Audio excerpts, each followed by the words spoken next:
I'm Mabel Turner, 62 years old, and nothing prepares you for seeing your child in complete despair. That night, the doorbell jolted me from sleep at 3 a.m. Through the peephole, I saw my daughter Lily, her face streaked with tears, body trembling like a leaf. When I opened the door, her first words shattered my heart. "Mom, he's gone." Derek emptied everything and left with her. In that moment, years of tension between us vanished. I pulled my broken girl into my arms, not knowing this betrayal would transform both our lives in ways I never imagined. I'd love to know where you're watching from today. If you've ever had to be strong for someone you love, hit that like button and subscribe to join our community of survivors. The journey ahead would test us both beyond measure. The kettle whistled in my quiet kitchen as I wrapped my favorite quilt around Lily's shoulders. Her hands shook so badly she could barely hold the mug of chamomile tea I pressed into them.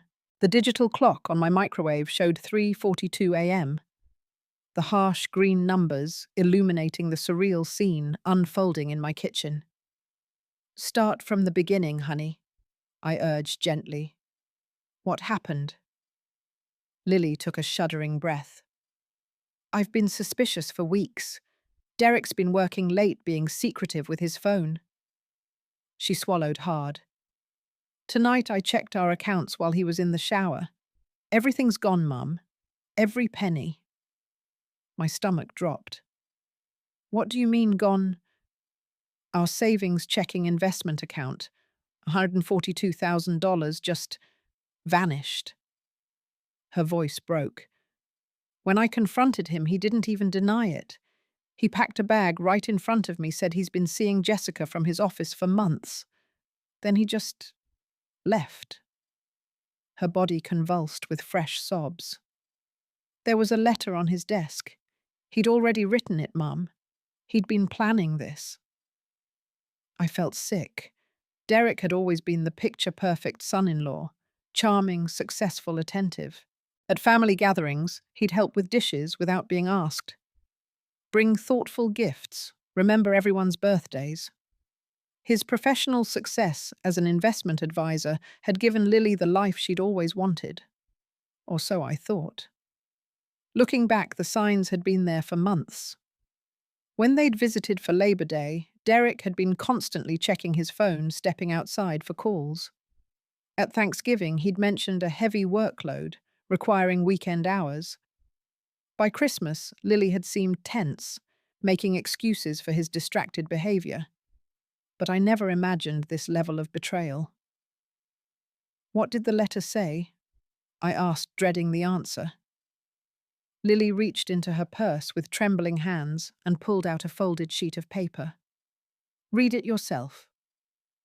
The letter was typed, not even handwritten, as if their marriage deserved no more personal touch than a business memo.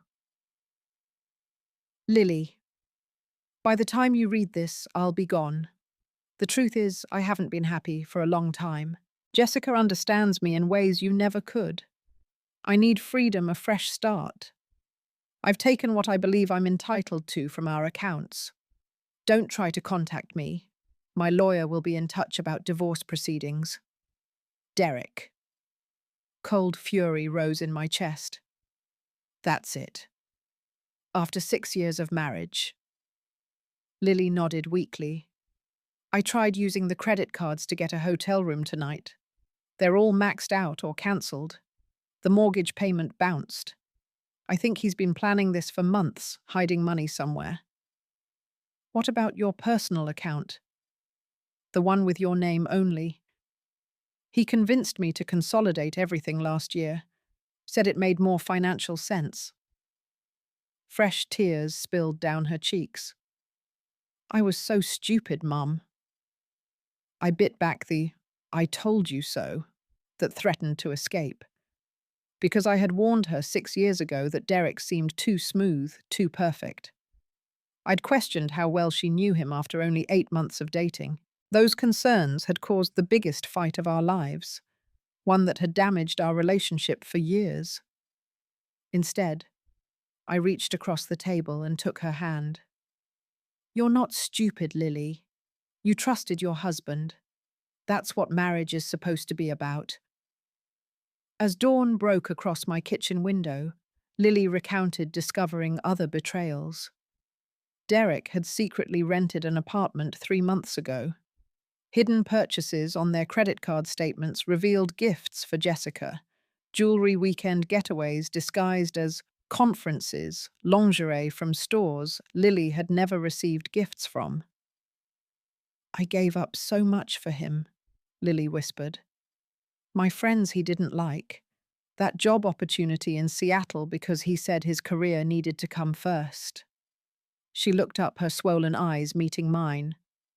I even kept my distance from you because he said you were too critical of our relationship. That revelation stabbed deep. All these years, I'd blamed Lily for pulling away, for choosing Derek over her family. I hadn't realized he'd been actively separating her from me, a classic tactic I now recognized from my volunteer work at the women's shelter. You're here now, I said firmly, and we're going to figure this out together. As Lily finally fell into exhausted sleep on my couch around 6 a.m., I sat watching her, my mind racing. My beautiful, accomplished daughter, now left with nothing but the clothes on her back and a broken heart. Maternal rage burned inside me, but alongside it grew a fierce determination. Derek would not get away with this, not if I had anything to do with it. Before Lily showed up on my doorstep that night, we'd barely spoken more than polite pleasantries in nearly 6 years. Our relationship hadn't always been strained. Throughout her childhood and teen years, Lily and I had been close, shopping together, cooking Sunday dinners, sharing books and movies. I'd raised her largely on my own, working as a high school English teacher, while my husband Frank traveled frequently for his engineering job. The trouble began when Lily met Derek during her second year at the marketing firm, where she'd quickly risen to assistant manager. She'd brought him to Sunday dinner just 2 weeks after their first date, already starry-eyed and giggling at his every word. He's the one, Mum, she'd declared despite having known him only 17 days. Something about Derek set off warning bells for me from that first meeting. He said all the right things, complimented my cooking extravagantly, asked Frank about his work with seemingly genuine interest. Too perfect. Too polished. When he excused himself to take a phone call, I gently suggested to Lily that she might want to take things slower. You barely know him, I pointed out. I know enough, she'd replied, that stubborn look I recognized from her childhood flashing across her face. As months passed, my concerns grew. Derek seemed to monopolize Lily's time. Her weekly calls became monthly. She missed her cousin's baby shower because Derek had surprised her with concert tickets. When they announced their engagement after just 8 months, I made the mistake of asking if they might consider a longer engagement. Why can't you just be happy for me? Lily had demanded. Is it so hard to believe someone like Derek would want to marry me? That's not what I meant at all, I'd protested. I just think, I know what you think, she'd cut me off. You think no one's good enough for your precious daughter. Or maybe you're just jealous because you and Dad have been in a rut for years. That hurt. Yes, Frank and I had struggled through a rough patch, but we'd worked through it. What bothered me most was how Lily's personality seemed to change around Derek. My confident, independent daughter became eager to please, constantly checking her phone, for his texts adjusting her opinions to match his. Things came to a head 2 weeks before the wedding. Frank and I had invited them over to finalize some details, and I noticed Derek subtly directing the conversation, speaking over Lily, answering questions directed at her. After dinner, finding a rare moment alone with Lily, while Derek and Frank discussed baseball, I made one final attempt. Honey, I just want to make sure you're marrying Derek because he's right for you, not because he's swept you off your feet. Lily's expression hardened. Just say it, Mom. You don't like him. You've never liked him. It's not about liking him. It's about whether he respects you as an equal. I've noticed he tends to what care about me, support my career, want to build a life with me. Her voice rose. Why is that so hard for you to accept? I'm just concerned about how quickly. I'm 32 years old. I don't need your approval or your concern. Lily's words echoed in my kitchen. If you can't support my choice completely, then maybe you shouldn't come to the wedding at all. Derek had appeared then, placing a possessive hand on Lily's shoulder. Everything okay in here? No. Lily had said, tears streaming down her face. My mother thinks I'm making a huge mistake marrying you. I tried to explain to salvage the conversation, but the damage was done. They left abruptly, Lily refusing my calls for days afterward. Frank finally negotiated a fragile peace enough for us to attend the wedding, but things were never the same. For 6 years, our relationship existed in painful politeness. Holiday gatherings where we exchanged impersonal gifts. Occasional phone calls that never went deeper than surface updates. When Frank died suddenly of a heart attack 3 years ago, Lily came to the funeral and stayed 3 days to help with arrangements, but even in our shared grief, we couldn't bridge the chasm between us. After Lily returned to her life with Derek, I settled into widowhood in the same 3-bedroom ranch house where I'd raised her. I retired from teaching, volunteered at the local women's shelter twice a week, joined a book club, and pretended the empty space in my life where my daughter should have been didn't hurt every single day. Sometimes I'd drive past their beautiful colonial house in the upscale neighborhood across town, slowing down just enough to glimpse Lily tending her garden or carrying groceries inside. I never stopped. Pride and hurt kept me from making that first move toward reconciliation. Besides, from the outside, her life looked perfect. Successful career, handsome husband, beautiful home. Who was I to intrude on that with my motherly concerns? Now, watching her sleep fitfully on my living room couch, her face puffy from crying, I regretted every day of silence between us. I should have tried harder, pushed past my pride, found a way to stay connected while respecting her choices. Maybe then she wouldn't have felt so alone when her world collapsed. But regrets wouldn't help us now. What Lily needed wasn't my guilt or my vindication. She needed her mother, strong, supportive, and ready to help her rebuild from nothing. This time, I wouldn't fail her. Morning light streamed through my kitchen windows as I scrambled eggs and toasted bread, finding comfort in these simple tasks while my mind raced with worries. I'd barely slept, checking on Lily throughout the night as she tossed restlessly on the couch. Around 9, I heard movement in the living room. "Mom!" Lily's voice sounded small, confused. I found her sitting up, momentarily disoriented, until reality crashed back. The transformation on her face broke my heart. That brief second of normal morning confusion, giving way to remembered pain. "I made breakfast," I said gently. "Come eat something." At the table, Lily picked at her food while we began the difficult process of assessing the damage. The situation was even worse than her initial shock had revealed. "I checked my email," she said, scrolling through her phone. "Derek didn't just empty our accounts. He took out a second mortgage on the house 3 months ago." I nearly choked on my coffee. "How is that possible? Wouldn't you need to sign for that?" Lily's face crumpled. "He forged my signature.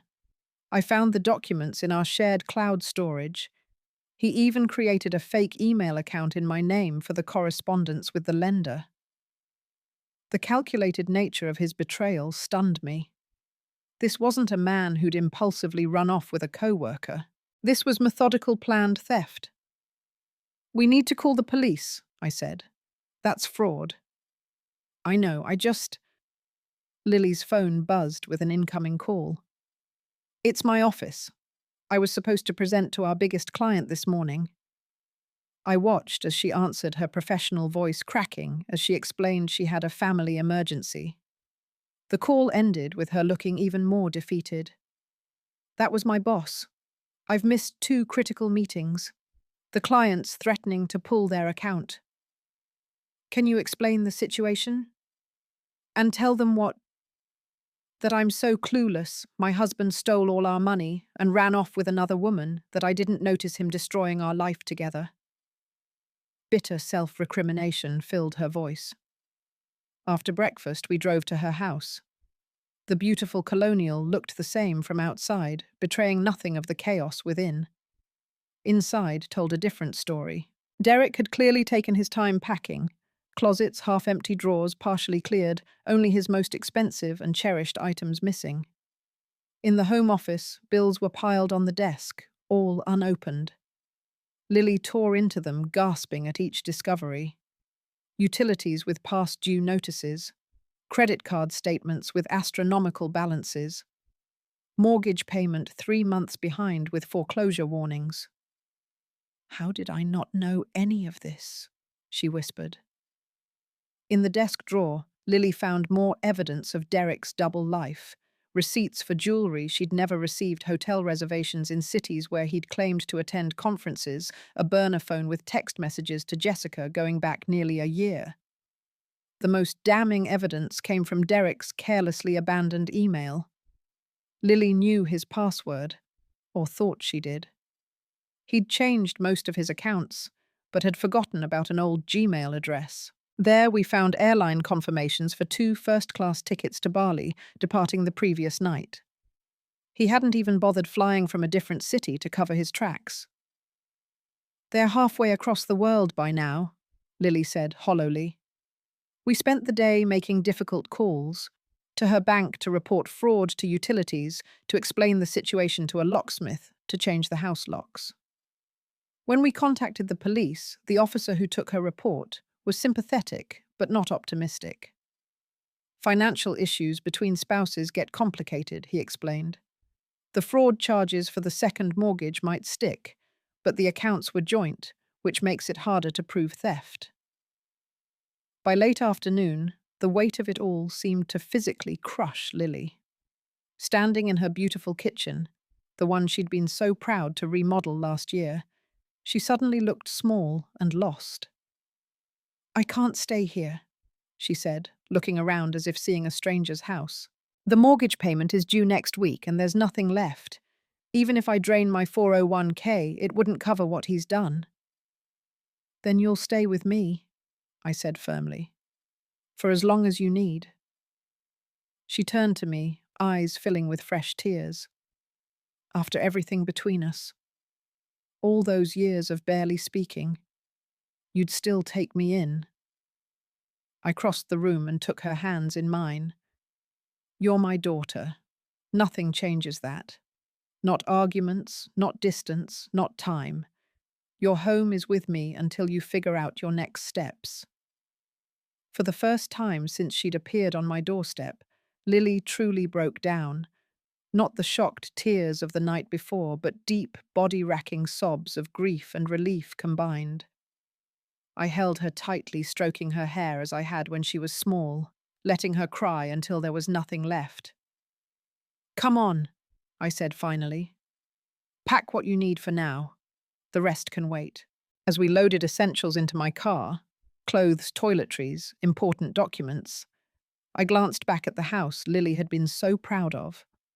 From the outside, it still looked perfect.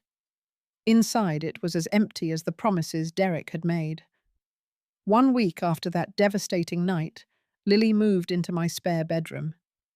Not with the few overnight things we'd hastily grabbed, but with carefully chosen essentials that acknowledged a longer stay. Her favorite books, the quilt her grandmother had made, framed photos of happy times with Derek, carefully removed and discarded. The process of emptying her closet had been therapeutic in its way. Each item considered, some rejected for painful associations with Derek. Others kept for their power to remind her of herself before him. It was a metaphorical sorting of her life, keeping what still had value, discarding what had been tainted. Watching her arrange her belongings in the room that had been hers through childhood and college created a strange time warp. Here was my accomplished adult daughter, senior marketing executive homeowner, now returned to her flowered wallpaper and twin bed like a college student on break. Except this break had been forced by catastrophe, not chosen for rest. "It's weird being back," she admitted that evening as we shared pasta at my kitchen table. "I keep expecting Dad to walk in and ask about my day." I smiled sadly. "I still expect that sometimes too." That first week established our new routine. Mornings found us navigating the single bathroom with awkward courtesy. Lily took video calls for work from the dining room table, while I tried to stay quiet in other parts of the house. Evenings we spent separately at first, Lily researching identity theft protection and credit repair in her room. Me reading in the living room, both of us carefully maintaining invisible boundaries. The meeting with the divorce attorney 3 days after she moved in was a harsh dose of reality. Alexander Morales didn't sugarcoat Lily's situation. "With the accounts emptied and his deliberate concealment, we're looking at a challenging case," he explained in his downtown office. "The good news is, his actions are so egregious that no judge will look favorably on him. The bad news is recovering the money might be extremely difficult, especially with him overseas." "What about the house?" Lily asked. "With the second fraudulent mortgage, your best option might be letting it go into foreclosure," he said bluntly. "Even if you could somehow make the payments you'd be paying for his theft for years." I watched Lily absorb this blow her back, straightening almost imperceptibly. "And the fraud charges?" "I've spoken with the detective assigned to your case. They're building a solid case for financial fraud and identity theft. The forged signature on the mortgage documents is particularly damning." As we left his office, Lily was quiet, staring out the car window at the city streets. "You okay?" I asked, knowing it was a ridiculous question. "I'm 38 years old," she said softly. "I had a career, I was proud of a house I loved, a retirement account that was growing. Now I'm starting over from less than nothing, with debt and damaged credit. How did I not see this coming?" "Because you trusted someone who didn't deserve it," I answered. "That's not a character flaw, Lily. It's being human." The hits kept coming that week. Her boss called her in for a meeting where he expressed sympathy, but made it clear her personal issues couldn't continue affecting her work performance. A client had complained about her distraction during calls, another about unanswered emails. "I'm trying," she told me that night, curled up on my sofa. "But it's like my brain is foggy. I stare at my laptop and can't remember what I was doing." "That's trauma," I explained gently. "It affects your concentration, your memory. You need to give yourself time." "Time is the one thing my career doesn't allow for," she replied bitterly. A small breakthrough came unexpectedly through Shannon Miller, Lily's childhood best friend. They'd lost touch over the years, another casualty of Derek's subtle isolation tactics, I suspected. Shannon reached out after seeing Lily update her social media relationship status to single.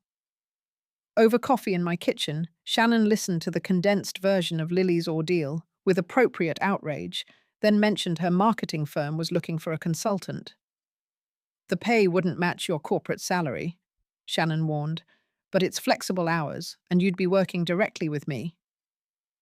For the first time in days, I saw a flicker of hope in Lily's eyes. "I could use flexible right now," she admitted. That night, something shifted between us. After Shannon left, Lily and I found ourselves still at the kitchen table, the remains of dinner pushed aside, talking more openly than we had in years. "Remember when I was 16 and thought Jamie Peterson was my soulmate?" Lily asked, smiling faintly at the memory.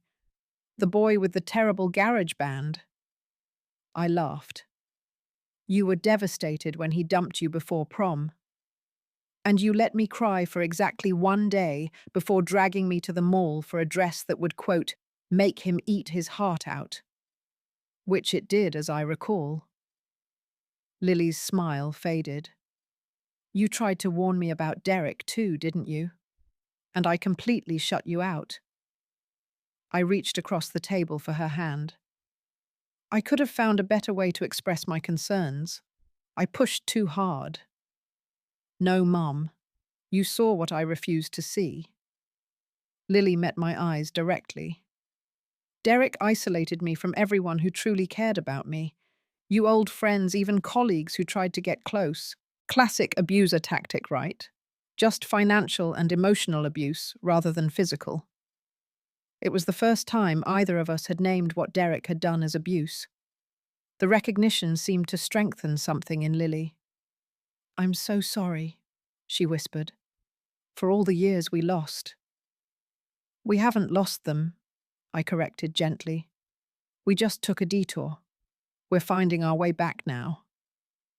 Over ice cream eaten straight from the carton, a mother-daughter tradition from her teen years, Lily finally allowed herself to admit the truth she'd been avoiding. Your instincts about him were right from the beginning, she said softly. I was just too in love to listen. 3 months after Lily showed up on my doorstep, we'd established a new normal. She'd taken the consultant position with Shannon's firm, working mostly from my dining room. I'd cleared space in the garage for boxes from her house, which was now in foreclosure proceedings. We'd settled into a rhythm of shared meals, divided household chores, and careful rebuilding of our relationship. But the emotional fallout from Derek's betrayal continued to surface in unexpected moments. I found her one evening sitting cross-legged on her bedroom floor, surrounded by wedding photos she'd retrieved from the house. Silent tears streamed down her face as she stared at her radiant smile captured beside Derek's practiced one. He was already cheating on me then, she said without looking up. Jessica started at his firm 2 months before our wedding. He admitted in his email to his lawyer that the affair began right away. I sat down beside her on the floor, my knees protesting the position I hadn't attempted in years. You couldn't have known. That's just it. I think part of me did know. There were so many signs. She picked up their honeymoon photo where they posed on a Hawaiian beach. Look at his hand on my waist. He's not really holding me. It's posed for the camera. Everything was always for show with him. Gently, I began gathering the photos. You don't need to torture yourself with these. I need to understand how I missed it. How I gave 6 years of my life to someone who could discard me so easily. I thought carefully about my response. You missed it because you're a person capable of genuine love and commitment. You projected those qualities onto Derek because that's how you love. His failure isn't a reflection on you. Later that week, we ran into the Petersons at the grocery store, neighbors who'd attended Lily's wedding but hadn't heard about the separation. Mrs. Peterson's cheerful, "How's that handsome husband of yours?" sent Lily into a bathroom panic attack that took 20 minutes to subside. I can't stand being pitied, she confessed as we drove home. Being the woman who didn't know her husband was cheating. The fool whose husband stole from her. The lowest point came when Lily discovered Derek's social media hadn't been fully locked down. Through a mutual connection, she found photos of him and Jessica on their Bali vacation, sunset cocktails, infinity pools, and beachfront dinners, all funded with money he'd stolen from their life together. He looks so happy, she whispered, staring at her phone. Like he doesn't have a care in the world. Like he didn't destroy someone who loved him. That night, needing to pull her back from the brink of despair, I shared something I'd never told her. Your father had an affair, I said quietly as we sat in the darkened living room. Lily's head snapped up. What Dad would never... It wasn't physical, I clarified. An emotional affair with a colleague. I found the emails when you were in college. But you and Dad were happy. You stayed together until... Her voice trailed off, confusion evident. We worked through it. It was the hardest year of our marriage, but we committed to counseling. Your father did the work to understand why he'd sought validation outside our marriage. I did the work to forgive. Why didn't you ever tell me? You were 20, focused on finals and internships. We didn't want to burden you with it once we'd decided to reconcile. I smiled sadly. And later, I suppose we fell into the trap many parents do, wanting to appear perfect to their children. I always thought you had the perfect marriage, Lily said softly. No marriage is perfect. Good marriages just weather the imperfect moments better. I took her hand. The difference is your father recognized his mistake and fought to make amends. Derek chose selfishness and deception. This revelation seemed to shift something fundamental for Lily. The knowledge that her perfect parents had struggled too somehow normalized her pain, made it part of the human experience rather than a personal failure. Not all moments of healing were so profound. We still had tensions as two adults with established habits sharing space. Lily left wet towels on the bathroom floor. I asked too many questions about her workday. She stayed up too late watching TV. I woke her too early with my morning kitchen noise. Old patterns of mother-daughter friction emerged under stress, requiring conscious effort to navigate. An unexpected challenge came when we found a box of family heirlooms Derek had left behind. His grandfather's pocket watch photo albums from his childhood military medals belonging to his father. Despite everything, Lily couldn't bring herself to discard these connections to his past. They should go back to his family, she decided. The meeting with Derek's mother at a neutral coffee shop was excruciating. Mrs. Reynolds had always been coolly polite to Lily, clearly believing her son had married beneath his social standing. Now she accepted the box of memorabilia with barely concealed disdain. I'm sure there must have been problems on both sides, she said with pointed emphasis. Derek always did need a lot of attention. Perhaps if you'd been more understanding of his needs. I intervened before Lily could respond. My teacher voice emerging from retirement. Mrs. Reynolds, your son committed fraud identity theft and abandoned his wife without warning. I suggest you take these mementos and reconsider where the fault truly lies. In the car afterward, Lily burst into semi-hysterical laughter. Oh my God, Mum. Your face when you said that. Well, the nerve of that woman. I was still fuming, blaming you for his criminal behavior. You know what's funny? 3 months ago, I would have believed her. I would have accepted the blame, wondered what I'd done wrong. Lily's laughter faded to a thoughtful expression. I'm starting to see myself clearly again. The me that existed before Derek. These small victories sustained us through the difficult months of legal proceedings, financial untangling, and emotional recovery. Bit by bit, Lily was reclaiming herself, not returning to who she'd been before, but emerging as someone stronger, more self-aware, and increasingly ready to build a new life from the ashes of the old. 6 months after that middle-of-the-night doorbell, Lily and I stood in the spare bedroom that had become truly hers, examining paint swatches for the walls. What do you think about this sage green? She asked, holding a sample against the outdated floral wallpaper. It would look nice with the hardwood floors. The decision to redecorate represented more than aesthetic change. It acknowledged that her stay was no longer temporary, that this was now her home too, not just a refuge during crisis. I like it, I agreed. Very soothing but not boring. The weekend project of stripping wallpaper and painting became unexpectedly therapeutic, working side by side, music playing. We fell into comfortable conversation that ranged from light-hearted memories to deeper reflections on the past months. I found something while cleaning out the closet, I told her, climbing down from the stepladder. Your dream journal from high school, the one where you mapped out your future goals. Lily's paint roller paused mid-stroke. I can't believe you kept that. Of course I did. I keep everything.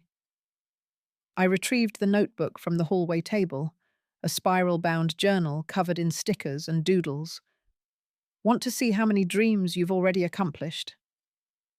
That evening, freshly showered after our painting session, we sat on the porch swing reading through teenage Lily's ambitions. Some made us laugh. Travel to Paris with my rock star husband, while others proved surprisingly prophetic. Look at this. I pointed to a page where she'd sketched a business logo. Williams Marketing Solutions. You wanted your own agency. Lily traced the faded drawing with her fingertip. I'd forgotten about that. Corporate life seemed more secure, so I abandoned the idea. Is that something you'd still want? I asked carefully. Your own business. She was quiet for a long moment. Maybe. Shannon's firm is great, but I'm essentially helping build someone else's dream. Again. This conversation planted a seed that would grow in the coming weeks, but our immediate attention was diverted by a significant development in Lily's case. My contact at the bank, a former student now working in fraud prevention, had flagged suspicious transactions in Singapore. Derek and Jessica had apparently burned through the barley money and moved on to their next destination. Without telling Lily immediately, I reached out to the detective handling her case. The evidence of international financial fraud was enough to escalate matters. When I finally shared the news with Lily, her reaction surprised me. I want to talk to him, she said firmly. Face to face, or as close as we can get with him overseas. Are you sure that's wise? I worried about the emotional toll such a confrontation might take. I need closure, Mum. Real answers, not just his cowardly letter. Through coordination between her attorney, the detective, and international authorities, a video call was arranged. Derek, apparently feeling the pressure of potential criminal charges, agreed to the conversation. I sat beside Lily in Mr. Morales' office as Derek's face appeared on the screen, tanned from his tropical escape, but his eyes darting nervously. Jessica was noticeably absent. Lily, he began smoothly, I'm glad we can talk reasonably about— Stop, she interrupted, her voice steady. I'm not here for your excuses. I have questions, and you're going to answer them honestly for once in our relationship.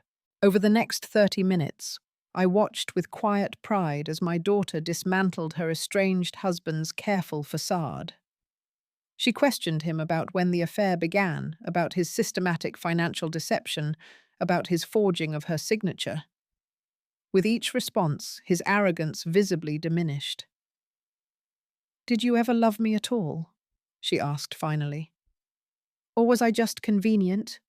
The trusting wife who didn't question your handling of our finances? Derek's practiced charm faltered. Of course I loved you in the beginning. But people change, needs change. Jessica understood. Where is Jessica now? Lily asked suddenly. The question clearly caught him off guard. She's, at the hotel. Interesting, because my attorney received an email from her 3 days ago. Lily's voice remained remarkably calm. She's back in the States, Derek. Apparently the money ran out faster than expected. She mentioned something about you gambling in Macau.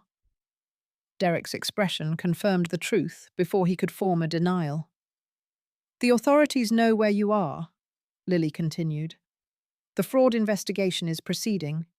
You have 2 choices: return voluntarily to face the consequences, or wait for international warrants. As Mr. Morales detailed the potential legal ramifications, Derek's confident demeanor completely collapsed.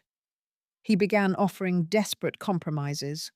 He could return some money, he'd sign the divorce papers with favorable terms, he'd admit to the fraud if she'd ask for leniency. 6 months ago, I might have agreed just to avoid conflict, Lily told him. But that woman doesn't exist anymore. You'll face the full consequences of your actions. After the call ended in the privacy of the attorney's empty conference room, Lily finally allowed herself to break down, not in defeat, but in release. He has no power over me anymore, she whispered through tears. None. On the drive home, we were mostly quiet, processing the emotional weight of the confrontation. At a stoplight, I turned to my daughter. I've never been prouder of anyone in my entire life. That evening, sitting on the back patio where Frank had built a brick fire pit years ago, we talked about next steps, not just regarding Derek, but for Lily's future. I've been thinking about that dream journal, she said, watching the flames dance. About having my own marketing agency. Oh. I tried to keep my tone casual, though excitement bubbled inside me. I have contacts from my corporate years. Shannon's given me confidence in my consulting abilities. She looked up at me, a spark in her eyes I hadn't seen in years. But I'd need help with the financial side, someone organized, detail-oriented, someone I trust completely. I raised an eyebrow. Are you offering me a job, young lady? More like a partnership. Williams and Williams Marketing Solutions. She smiled tentatively. If you're interested. It was the last thing I had expected. Retired English teacher turned business partner. But something about it felt absolutely right. I'm interested, I said, reaching for her hand across the space between our chairs. Very interested. In that moment, I realized we'd reached the turning point I'd been praying for. Lily wasn't just surviving Derek's betrayal anymore. She was finding a way to thrive despite it. To build something new that honored her talents and dreams, something he could never take from her. And I would be right there beside her this time, not as the mother she'd needed to break away from to grow up, but as an equal partner in creating something meaningful together. 1 year after that fateful 3 a.m. doorbell, Lily and I sat in our newly established home office, formerly the dining room, now converted with dual desks, professional equipment, and a wall of whiteboards filled with client notes and project timelines. Williams and Williams Marketing Solutions was 6 months old and already showing promising growth. The legal proceedings against Derek had finally reached resolution. After Singapore authorities detained him attempting to leave the country on an expired visa, he'd been extradited to face charges. The plea agreement required full financial restitution, though recovering the money proved challenging since he'd gambled away a significant portion in Macau casinos. The final divorce papers came today, Lily announced, holding up an envelope as she entered the kitchen where I was preparing dinner. Just need my signature. I put down the knife I'd been using to chop vegetables. How do you feel? Relieved, mainly. She set the envelope on the counter. The house is officially off my hands. My credit score is slowly recovering. The restitution payments have started. She gave a small smile. I'm finally free of him in every way. That calls for celebration. I decided opening the refrigerator to retrieve the bottle of champagne we'd been saving for a special occasion. As we toasted to new beginnings, I marveled at the transformation of the past year. My dining room had become an office. My quiet retirement had become a bustling business partnership. My distant relationship with my daughter had become the close bond I'd always hoped for. From devastating betrayal had emerged unexpected blessings. Lily had changed too. The corporate wardrobe had given way to a more relaxed, authentic style. The people-pleasing hesitancy in her voice had been replaced by confident decision-making. She'd even started dating again, casually, with none of the desperate intensity that had characterized her relationship with Derek. Mark asked me to dinner Friday. She mentioned referring to the web developer we'd contracted for our business site. Nothing fancy, just the new Thai place downtown. He seems nice. I offered, careful not to show too much enthusiasm and trigger old mother-daughter dynamics. He is nice, refreshingly straightforward. She smiled. And this time I'm paying attention to actions, not just charming words.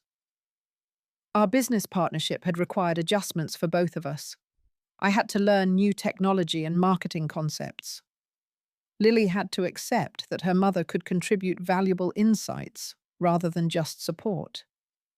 We established clear boundaries between work discussions and personal time. Most importantly, we learned to communicate honestly without fear of damaging our relationship. Christmas that year marked another milestone. For the first time since Frank's death, the house felt truly festive. We invited Shannon and her family, my sister Barbara from Ohio, and a few close friends for Christmas Eve dinner. Lily had even invited Mark, signaling her growing comfort with the relationship. As I watched her across the living room laughing with Shannon while they arranged presents under the tree, I remembered the broken woman who had appeared on my doorstep a year earlier. The transformation wasn't just in her circumstances, but in her spirit. Later, after guests had left and we were enjoying hot chocolate by the fire, Lily turned to me with unexpected solemnity. "I need to thank you, Mum." "For what, sweetheart?" "For being there that night. For not saying, 'I told you so.' For giving me space to heal while never leaving me alone in the pain." She reached for my hand. Most of all, for believing I could rebuild when I couldn't believe it myself. Tears pricked my eyes. "That's what mothers do." "Not all mothers," she corrected gently. "Some would have used my failure as proof they were right all along. Some would have rushed me into solutions before I was ready. You somehow knew exactly what I needed, even when I didn't." I thought about the complex journey of our relationship, the close early years, the strained period during her marriage, and now this new chapter of mutual respect and genuine friendship. "I made plenty of mistakes along the way," I admitted. "But I never stopped loving you, even when we were distant." "I know that now," she smiled. "And I think that's what saved me in the end, knowing there was at least one person in the world whose love wasn't conditional or self-serving, who loved me for me, not for what I could provide." As we sat in comfortable silence watching the fire's dancing shadows, I reflected on the unexpected gift Derek's betrayal had ultimately brought us. The chance to rebuild not just Lily's life, but our relationship. The path had been painful, but the destination proved worth every difficult step. The next morning, as golden winter sunlight streamed through the kitchen windows, I found Lily already up, making her famous cinnamon rolls, a Christmas tradition from her childhood she'd decided to revive. "Merry Christmas, Mom," she said, flour dusting her cheek as she looked up from the dough. In that ordinary moment, my daughter in my kitchen on Christmas morning, I felt a wave of gratitude so intense it momentarily took my breath away. For all the pain and struggle, for all the tears and fears, we had arrived at this place of genuine happiness. Life would continue bringing challenges, of course. Our business would face obstacles. Lily's relationship with Mark would evolve in ways we couldn't predict. The aftermath of Derek's betrayal would occasionally resurface in unexpected triggers or legal matters. But we would face whatever came together with newfound strength and wisdom. Sometimes the deepest betrayals open doors to unexpected blessings. Sometimes losing what you thought you wanted leads you back to what you truly need. And sometimes in our darkest moments we discover our greatest capacity for resilience and love. Have you ever experienced a betrayal that ultimately led to positive change in your life? Or been the person someone turned to in their moment of crisis? I'd love to hear your stories in the comments below. If this journey resonated with you, please like this video and subscribe to our channel for more stories of overcoming life's challenges. Share this with someone who might be struggling to see the light at the end of their own dark tunnel. Remember, the most beautiful transformations often begin in our most painful moments. Thank you for being part of this community where we can share our truths and find strength in each other's journeys.